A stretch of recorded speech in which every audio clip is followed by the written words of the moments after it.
Hey everybody, it's me again, Logan Albright here to talk to you about the wonderful seafaring adventures of Captain Horatio Hornblower, written by C.S. Forster.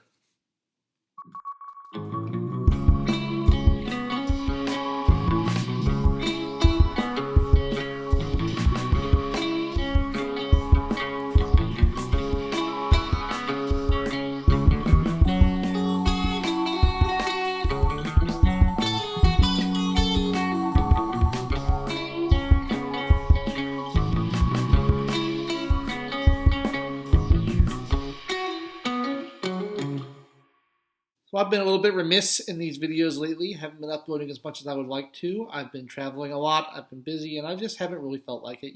Reading is hard work. See all these books behind me? I had to read all those. It took a lot of time. So sorry about that. But anyway, we're leaping back in with a series of books which I admittedly haven't read all of, but I've read the first three. This is the third one in the series that I'm working on now, Horatio and the Hotspur. Um, and these are written in the early 20th century by C.S. Forster, and they're chronicle the adventures throughout the lifetime of a young, daring, and very ingenious captain named Horatio Hornblower. He wasn't always a captain. He starts as a midshipman, and he works his way up the ranks. These are published by Back Bay Books, which is a lovely little imprint. It's very nice, handsome little paperbacks. I like the publisher quite a lot, and they published them in the order that they take place chronologically within the story, not the order that they were written. They were written out of sequence, with some of the prequels, various prequels and sequels showing up in there. But I'm reading them in the order that they take place within the sequence of the story, from the beginnings of Horatio's career to the end. That being said, I find it fascinating how well the author has done of maintaining a consistent character for Horatio throughout the novels, given that he is at different ages at different ones, and that they weren't written in a row. They are written all over the place. I think he does a really good job of that. The other thing that I like about these books is the amount of nautical detail that exists within them. They're not only great adventure stories that are just really fun and page turners in that regard, but the author is very knowledgeable about seafaring, and he puts a lot of extreme detail in there about how boats handle in weather.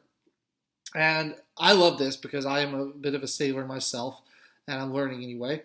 And I can understand most of what he's talking about, and I find it adds a lot to the drama because you can really picture what's going on, and you learn a lot as you go along as well about how the ships of this era were handled. This one takes place, by the way, during the Napoleonic Wars.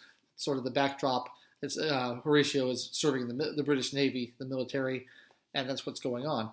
But there's all this incredible detail about how he physically handles the ship during a storm, and I think that's really fascinating. But my caveat would be, if you don't know anything about sailing, it could be pretty easy to get lost in that kind of technical detail, because there's a lot of jargon. There's a lot of particular words that sailors use that are not used anywhere else, and if you don't know what they mean, it might be a little bit difficult to get into. But apart from that, they are just rip-roaring fun adventures. I wanted something to read on the plane that was just going to be light and easy and have a good time, and this certainly fit the bill for that.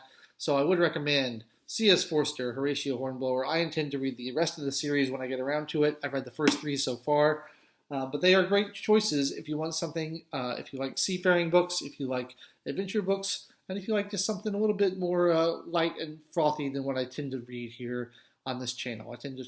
I tend to gravitate towards the heavier things. But that's it for me. It's late. I got to go to bed. I will catch you next time. I've been Logan Albright. I hope you have a wonderful evening.